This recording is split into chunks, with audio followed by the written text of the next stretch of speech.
Okay, and we are live. ¿Qué tal, amigos? Stuart here from Spain Speaks with this evening's live stream. It is 7:30 p.m.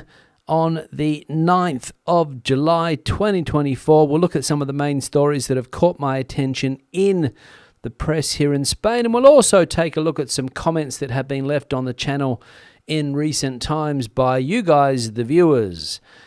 And getting the live stream out of the way this evening because there is a big football game on this evening, Spain versus France, and virtually everyone I know in this country is getting ready for that game. So let me know what you think the result will be in the chat section on the side of the video. Let me know what you think. Now, straight into the news, and Spain's number one fugitive, Carles Puigdemont, a step closer to returning to his country of origin, Catalonia. And as we can see here, Spain's Supreme Court closes the investigation opened against Puigdemont for terrorism in the tsunami case. End of the investigation into the Tsunami Democratic case with the consequent relief for the leader of the Junts Party, Judge Susana Polo of the Criminal Chamber. The instructor of the so-called tsunami case has decided to provisionally dismiss and archive the special case investigating the parliamentary members Carles Puigdemont and Ruben Wassenberg. In an order notified this Tuesday, the judge explains that she made this decision following the resolution of the Criminal Chamber of the National Court, which on Monday declared invalid the proceedings ordered by the head of the Central Court of the Instruction Number 6, Manuel García Castellón, over the past 3 years due to the issuing the extension of the case out of time. So there we go. And as I said, Mr. Puigdemont, a step closer to coming back to Spain with this case being closed.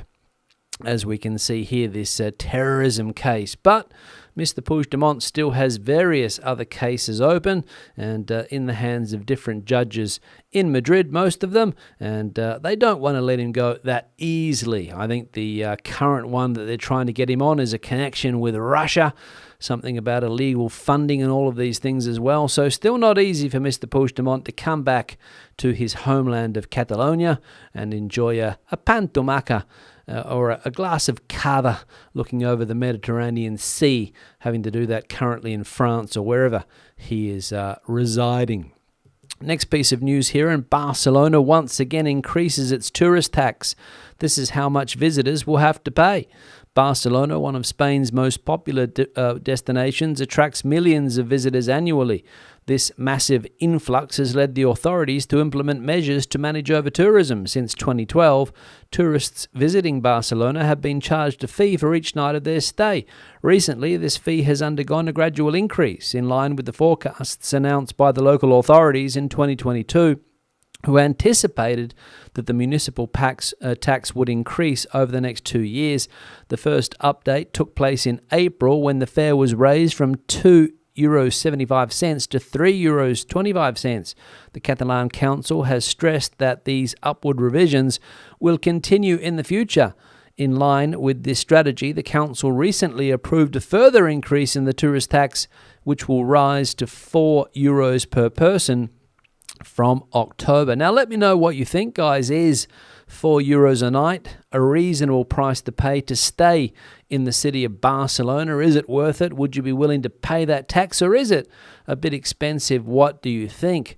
And given that this tax is increasing come October, how much money are they making in Catalonia from tourist taxes? Well, the answer is here, and it is that Catalonia collected over €100 million from tourist tax last summer. Catalonia collected $102.5 million in taxes on stays in tourist establishments, known as the tourist tax, between April and September 2023. Taxes were paid at around 40,000 tourist establishments. The total for the summer high season in 2023 represents an increase of 165% compared to the same period in 2017. Barcelona represented 70% of the total last summer, while the Costa Brava and the Costa Daurada combined accounted for 18%, according to data from the tax agency available on the Catalan government's open data portal. 49.6 million euros was collected from the tourist tax the previous autumn and winter from 22,000 establishments. Tourist taxes in Barcelona are also set to rise. We saw that before. So there we go. Over 100 million euros collected from a tourist tax in Catalonia last summer alone, up 165% on 2017. So lots of money coming into the Catalonian coffers, and still people are complaining in various parts of Catalonia, Barcelona mainly, that there are too many tourists and they're going around squirting them with water pistols, as we saw at the weekend. So blame the politicians and maybe ask where this tax is going to. Is it providing you with housing? Maybe not. Is it providing you with services in the city? Perhaps. And people also complaining about the services are being overused. Well, there's 100 million there to deal with the problem. So let's get dealing with it. My recommendation to the Catalonian authorities. First comment here from Teddy. It's nonsense to suggest that anyone can tell you what you can buy with your money. However, it's not ridiculous to imagine a doctor refusing to treat you for cancer if your spending records reveal you're buying ciggies every day. Yes, Teddy, thanks for that. This is the debate that has popped up in the channel recently because I mentioned the term digital currency last week. And of course, all of the anti-digital currency folk jump on the chat section saying this is going to be the end of your freedom. They're going to control everything that you spend your money on, which they can already do if you use a credit card, by the way. Every time you go to the cigarette shop or the tobacconist here in Spain and you buy a packet of cigarettes with your credit card, the bank and the government will also have record of that spending. So not much difference there, but a lot of people still in favour of traditional cash transactions and not willing to go forward with digital currency. But as we can see here, Teddy's saying that maybe a doctor, if they find out that you're spending your money on cigarettes every day or alcohol maybe, and you end up with liver issues or lung cancer, the doctors might say no, no, no. Well, here in Spain that would never happen because it's a public health system and everyone gets treated equally regardless of what they have done over their lives. So you could have been smoking 3 packs a day, been drinking a bottle of whiskey and go into hospital with some serious health problems and no one's going to ask you any questions. They're just going to treat you for those illnesses. Maybe in city places or areas where there is private healthcare, maybe it's a different matter. But with the public system here, don't think it's going to happen. But again, just my opinion. Next one here from Paul. I live in a tourist-free part of Spain where we could probably do with a few visitors. We're an hour from the coast and my neighbour was brought up in Benidorm. He can't afford to live there and says it's not even Spain anymore, and I agree with him. It's great to visit, but there has to be a limit. I'm English and I hate to see how we've taken over much of the coast with Irish and British pubs everywhere. Come to Spain and explore the real Spain. You'll love it. Thanks, Paul. Good advice. Come to Spain and explore the real Spain. You will love it. But unfortunately, a lot of the folk that head to Benidorm are not interested in Spanish culture except for maybe a glass of sangria with their dodgy paella. That's about as far as they'll go. Not willing to travel to some other places, at least when they're in Benidorm, I imagine, because Benidorm, you can do everything there. You don't need to travel anywhere else. So not really a cultural trip, of course, but there are many places to see. And have places like Benidorm been ruined, as suggested here, by too many British and Irish pubs? Don't know. Don't know. It is true that in places like Benidorm and other coastal places down there where there is a big British and Irish tourism or local population, there are lots of pubs that will sell you English and Irish beer. But here where I live, that's not the case, of course. So all Spanish bars where I live here, but again, catering to the tourist, I imagine, and Spain losing its identity in those places. But again, that's part of the attraction for many tourists. They want to go to a place where they can have their English breakfast in the morning. They want to go to a place where they can have a pint of Guinness. They want to go to a place where they can have whatever it is that they want to eat, that they can have quite easily back home. But when they're on holidays, Why would you have it? I've got no idea. One here from Tom. Anything good happening in Spain? Why always the negative news? And another one from Tom, straight after that one. Spain seems like a complete disaster if you listen to Stuart. Wow. Tom, I'll just give you an idea of what I do in these news videos. I put articles that I find in the Spanish press. So if you've got a complaint with that, go and talk to the director of El Mundo newspaper, or maybe the boss of El País newspaper, or maybe the state broadcaster RTVE, or even the private broadcaster Antena 3. Go and talk to them. Don't talk to me, because I just take news that I see on the front page of those online portals. So is it negative? Probably. There's a lot of negative stuff going on, but negativity sells. Positivity doesn't sell. If you want to see positive stuff about Spain, go to TikTok. There's plenty of people telling you how wonderful their glass of sangria is, and how wonderful their fish and chips is, and how wonderful Spain is as a country. But it has its issues like all countries do, and that's what we talk about here. So if you don't like it, set up a TikTok account. You'll find plenty of positive news about Spain there. Thanks, Tom. One here from Virginia. Hi, Stu. This is off topic, but I heard yesterday that Greece has changed to a 6-day work week. I know you've talked about the interest in a 4-day work week, and it seems Greece went in the other direction. That is true, Virginia, from what I have read. Obviously not being in Greece, can't tell you exactly what's going on there, but it did make the press here that Greece has opted for a 6-day work week. I don't think it's compulsory. I think people will have the choice to work a 6-day week if they want, but they're removing restrictions that probably limits that. But here in Spain, going in the opposite direction, going down to a 4-day working week if Minister Yolanda Díaz gets her way, which I'm sure she will. But the business lobbies are complaining. They're saying that the Spaniards, if that does get reduced, they'll get an extra 12 and a half days holiday a year with the time that they won't be working, or something along those lines. So that's their argument. And basically what they're saying is that Spain is not in a position to slash the working week given the productivity and the the way the economy is going, which is going well. But it still has a lot of issues when it comes to the labour market. Anyone who works in this country will know exactly what that is, especially for employers that have very strict conditions and very high costs to hire people. So it's not easy, but the business lobbies are putting their case out there. But Ms.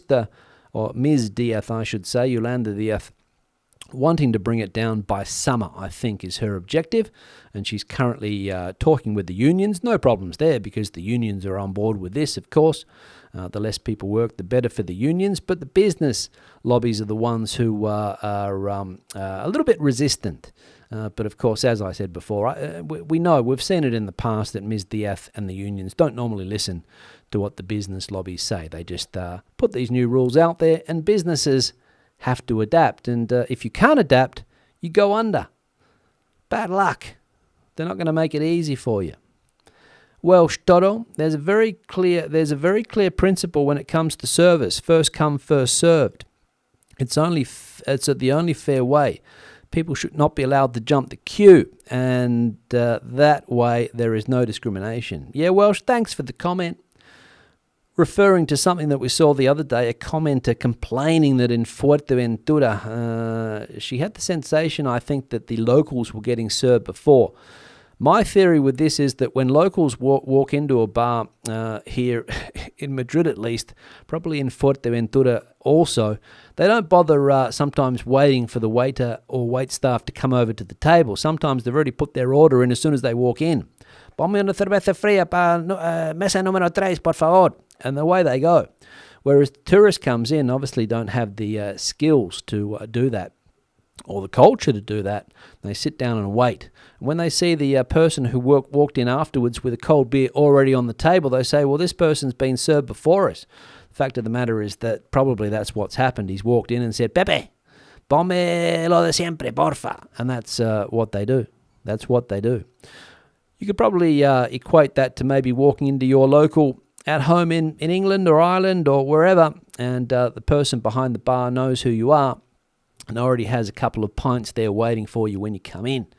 And maybe a tourist also, not savvy to the workings of these bars and restaurants. But that's probably what happened. But Welsh says here, first in, first best dressed, and not allowed to jump the queue.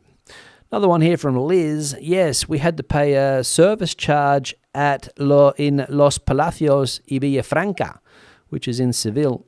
First time we encountered it in 20 years here, not going back there. Yeah, this is the service charge that some establishments here are cheekily putting onto bills. When you go to pay your bill at the end of your meal, you will see, I've seen it once or twice, not more than that, I'm going to be honest, but it's happening around the place as we can see. And in Seville, which is not really a tourist town, I don't think, Palacios y Villafranca, I don't think it's the most visited tourist place in that part of Spain. So I don't know why they would be doing it. But here, a couple of years ago, the one case that I can remember, went to a restaurant around Christmas time, bill came out, service charge on the bill. Hadn't seen it before, but it does happen. And the final one here, should it happen? Don't know, but creeping in, as in other countries. And the final one here from Brady, wonder what was in the water pistols. Yeah, Brady, good question. I'm presuming it was water, hence the name water pistols, but I'm not sure, as you can fill those things with anything. Maybe it was sangria. Maybe they were doing a service to the parched tourists that were sitting on those terraced areas outside, offering them a nice glass of sangria through the water pistols. And away you go. Don't know. It would have been nice if it had been sangria or some other type of refreshment. Maybe a calimocho, Coke and wine. Who knows? But most likely water. And a little bit annoying, I will say, that you're sitting down having your evening meal, which a lot of people do outside of Spain at around 6:37 p.m. And these annoying tourists come around because they're not going to eat until 10. So the restaurant's going to be clear by the time they get there. And there's going to be no protesters walking past at 10 p.m. because people have other things to do in this country. But at 7 or 7:30, 6, 7:30, people are out on the streets, and that's when that protest took place, I think. Hence why people were having dinner and getting squirted with these water pistols, which, as I said, most likely contain water. But if it had been sangria, probably would have been better for the tourists. Now, backdrop change time. This one sent in from Mark, and it's a place down there in the Canary Islands called Corralejo, I think it is, on the island of Fuerteventura. Maybe one of those establishments is serving locals first. Don't know. But as we can see there, people on that beach, some canoes, other types of activity going on there. People in the water. Not a busy day, I will say. But look at that blue sky. Wow, the blue sky of the Canaries. So a nice part of the world, I imagine. Thanks, Mark, for sending this picture through. And if you've got a similar one that you would like to see on the backdrop, the email address is this one here, spainspeaks@gmail.com. Feel free to send your pictures through, as Mark has done. This is not the only one Mark sent through, so no doubt we'll see some more in coming days and weeks. But fantastic photo, Mark. Thank you very much for it. And as I said, spainspeaks@gmail.com. I'll just put that back on the screen, is the email address to send this stuff through to. And if you've got an article you'd like to bring to my attention, anything like that, that's the email address. People that have supported the channel in recent times, whether it's on the Super Thanks option on YouTube, some people recently supporting the channel. Thank you very much. Can't remember names, but a gentleman from Sweden, I think, generous donation today. Thank you very much. And Lipo as well. I remember that one. Thank you very much, Lipo. People that have bought me a coffee in recent times. Harry bought me a coffee the other day. Went and had that this morning. Lovely. And longer-term supporters on Patreon, of course. Thank you very much for that support. And channel members. If you want to join the channel, you can. That's another option. Thank you very much for the support, guys. Now, into the chat section I'm going to go quickly here. I saw a super chat come through before, so I'll just get that on the screen from Alan. Haven't seen Alan for a while. £10. Enjoy the game. 1-0 to España. And if England gets through as well, maybe we're looking at a Spain-England final. Never know. I might have to find the song It's Coming Home or whatever it is that they sing there in the UK. There could be a possibility in England, It's Coming Home. Isn't that a song that they play every year during these tournaments? Barbara, first person that I can see here in the chat section, 27 degrees in the Playa Flamenca. Nice day. Currently watching the Alcaraz match. He's up 2-1. How's he looking, Barbara? Is he looking good to take out the tournament this year? I think he's the favourite. Sani coming in from Basingstoke. Flood alert there. John coming in from the UK. Back in the UK is John, valued member too, after a brief stay in Spain. Janet, valued member. We're also watching the tennis game. Alcaraz and Paul. 2 sets up, as we saw. Leonore says, thank you. Thank you, Leonore, for that. Alan, the super chat donator before. First time, caught a live stream in weeks. I watched, I think, one of your videos earlier, the Sardaneto Promenade. There wasn't any voiceover. No, I didn't do any speaking on that video. I just left it. I left it without any sound, just natural sound of what was going on. And, just trying out different types of videos. I'm not one of these guys who goes down onto the main beach filming people in bikinis and bathing suits, which seems to be a trend on YouTube at the moment. Don't understand it myself because enormous disrespect of people's privacy. But when you walk on the promenade, people are just going about their day-to-day. Less intrusive, I think. But again, my opinion. Renan coming in here from LA. Good to see you, Renan.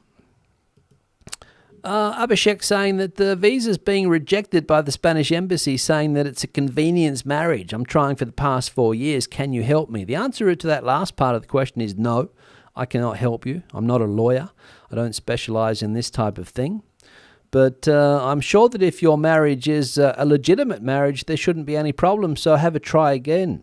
But if they suspect that it is a convenience marriage, then you might have to go through a couple of extra hoops. I don't know the personal situation that you're in there. But as I said, if it's legit, there should be no problems. Or maybe there's just something that makes it look a little bit suspicious for the embassy. Got no idea. Talk to a lawyer. TOL coming in from El Puerto, 24 degrees there. Finally with a Cruzcampo Caña. The only beer available, I think, in El Puerto, Cruzcampo. Stephen coming in from Wales, valued member 2. Can't wait to get back to Spain for some sunshine. Cheers. Thanks, Stephen. Big match tonight. Spain versus France. That is true. Spain-France tonight.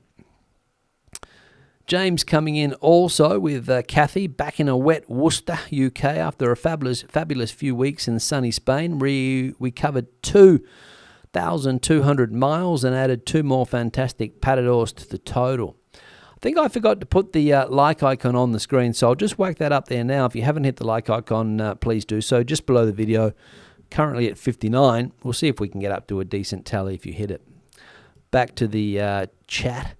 Joe coming in from a hot Lanzarote. Ryan, I think this is, or Ryan, saying disappointed today by Barcelona protesting videos. Tourists bringing a lot of money. Housing issues not coming from tourists. Bad planning by Barcelona authority. Everyone seems to know that except the people protesting. So if we can get the message through them that maybe they need to go to the local town hall or maybe to the Catalonian government building rather than annoying people that are just trying to have a holiday and having a glass of sangria and a nice paella. That's all they want to do. They don't want to cause any stress. They've been told that Barcelona was a welcoming destination and they've gone there on good faith. And they're sitting down, and all of a sudden some person, not going to use another type of word there, some person comes along and starts squirting them with a water pistol, uncomfortable, and telling them to go home. Unbelievable. But that's the level that we're dealing with, unfortunately. That's the level. Dr. Andres says, I don't understand why cities want to tax away the chickens that lay the golden eggs, tourists. Yeah, because they can get away with it, I think, Andres. People are going to flock to Barcelona because they think it's this wonderful place where they can see the Sagrada Familia and all of those other monuments there. visit the beach as well. Probably get robbed, but, that's another thing as well. But, yeah, Barcelona has become the tourist destination, probably the most important tourist destination, at least for city tourism here in Spain. Erica coming in from Terrassa, hoping everyone is enjoying their evening. Mugger's in the chat. Haven't seen Mugger for a while, saying hello to everyone there. Good to see you, Mugger. Jane saying, watched an episode of Bargain-Loving Brits in the Sun. Ha, ha, ha. Chortle, chortle. Just read here in the UK, as the workers not happy as their 4-day working week is now 4 consecutive days of 11 hours. Well, there we go. 4 consecutive days of 11 hours. Do the maths. It's not 37.5 hours a week. And the television program Bargain-Loving Brits in the Sun, interesting one, that one, isn't it? I've seen it on YouTube. And I quite enjoy it to see how people are struggling in some of those coastal areas here in Spain. Some people doing all right, of course, but they seem to have business owners and musicians and hairdressers, a lot of people that are trying to make a quid down there in places like Benidorm or Benalmádena or other places along the coast. And some are doing it tough, I will say. Some are doing it tough, but living in the sun or having that having the Mediterranean climate comes at a cost for some. It does, but it's an interesting show, just basically to see what those places are like for the people that live there. Interesting. Gigi coming in from Porto, a bit overcast but warm. Hope all is well with the Spain Speaks folks. Absolutely, Gigi. I think Gigi was in the Azores last week. Today in Porto. So getting around is Gigi on the scooter. Justino saying Yolanda is mad as a hatter, but guapetona. Yeah, some people would say that, Justino. I'm not sure everybody would agree with the last part of the comment there, but Darren, hope you're well. What's that? Dreadful weather in the UK or in England where Darren is. Sidcup, I think it is, right? All day. Hope to watch the game tomorrow. Hope all goes well for England, as I said, and it could be a Spain-England final, or it could be a France-Netherlands final. Who knows? Who knows? Yeah, I think Darren's talking about the England game tomorrow, Al. I imagine that that's the case. Richard, valued member, coming in from Pizarra, Malaga. Been out and about all day. Got some different beers to try. Mau IPA. Yeah, Alhambra Roja. And Diaz Rambla Especial and Mercadona Steinberg Especial. The two last beers mentioned here are home brands. Apparently quite good. I read an article the other day saying that those beers are some of the best home brand beers in Spain, or at least the Dia one is. And of course, Mau IPA is based on an American IPA, I think from Founders Brewery. Mau bought a brewery in the States and, of course, just put their IPA in a can and called it Mau. Because 5 years ago here, nobody knew what an IPA was. And now it's taken off like, don't know what. Alhambra Roja, don't know that one. I've only ever tried the green one, I think, from Alhambra. Bob coming in, locals provide business all year round. Tourists are one-off. That is true, but tourists, of course, give a very important boost to the economy, as we saw, 100 million.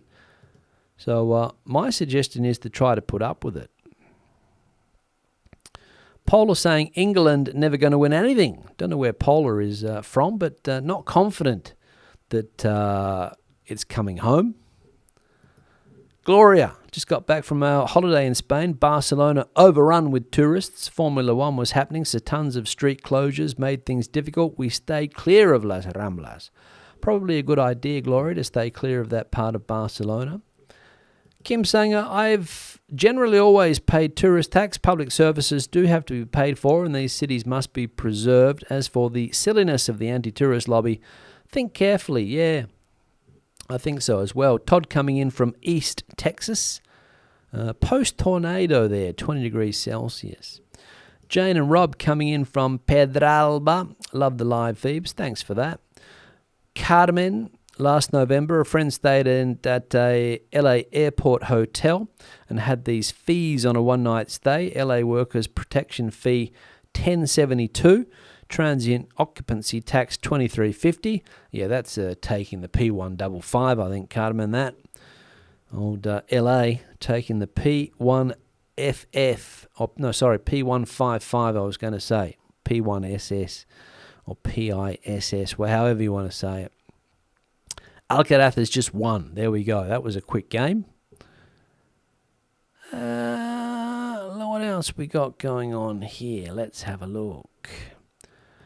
Kim saying you can't just let people die.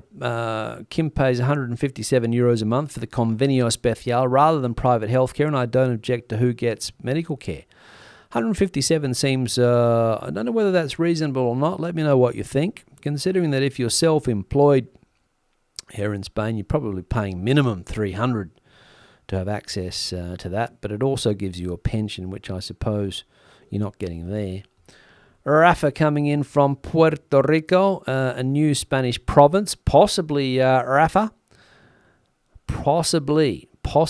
There is talk about it here. I think some people in Spain would like to get the old empire back. Not sure. Some people wouldn't want to, but some people would. Amanda thinks that Spain would beat England. So Amanda's not confident that it's coming home either. And Yusuf, hope all is well. Do you have any plans to maybe organise a Spain Speaks get-together for some delicious tapas food in Madrid? Well, it depends how many people are in Madrid, Yusuf, or how many people would be willing to come to a Spain Speaks get-together. I'd have to organise it and see. But if there are some people in Madrid, I know at least one or two that would probably show up, plus myself, so that would be 3. So, yeah, we could organise something, Yusuf. So if you're in Madrid, let me know. We can organise something. No worries. And Kurt, good evening from Valencia. Think you're moving to Malaga to get some improvement on beach life. Any options on this move? Yeah, my suggestion, Kurt, would be maybe if you're going to go to Malaga, go to the east side of Malaga City, heading towards Torre del Mar, so Rincón de la Victoria, Ben Al Kharafi, I think, is a name of one of the places there. Some other places before you get there as well. The names escape me, but that would be the side of Malaga that I would move to. Maybe not as far as Nerja, but somewhere in between maybe Torre del Mar and Rincón de la Victoria. That's just where I probably would head to. Not the more crowded other side, if you know what I mean. But that east side of Malaga, heading towards Granada. On my way, virtual city tours. I'm interested in Madrid, LOL. Good luck to you. On your way. And Yusuf said, great. I was in Madrid a couple of months ago and could definitely swing by. I think other people might be interested as well. Well, we'll put it out there, Yusuf. If we get enough people to fill a table, 3 or 4 people, well, like I said, probably 3 already. If you come along, Yusuf, that'll be 4. So, yeah, maybe 5 or 6 people. See how many we can get together. Now, that's the end of the live stream. It's just gone 3 minutes past 8 to be exact. I'm going to wrap it up. Thanks very much for watching this evening. Thanks for participating in the chat. Thanks, Alan, for the super chat. Appreciated. And thanks, everybody, just generally for supporting the channel. I'll be back again on Thursday with another live stream. More regular content tomorrow. Stay tuned. Hasta luego. Hasta entonces. Adios. Bye-bye.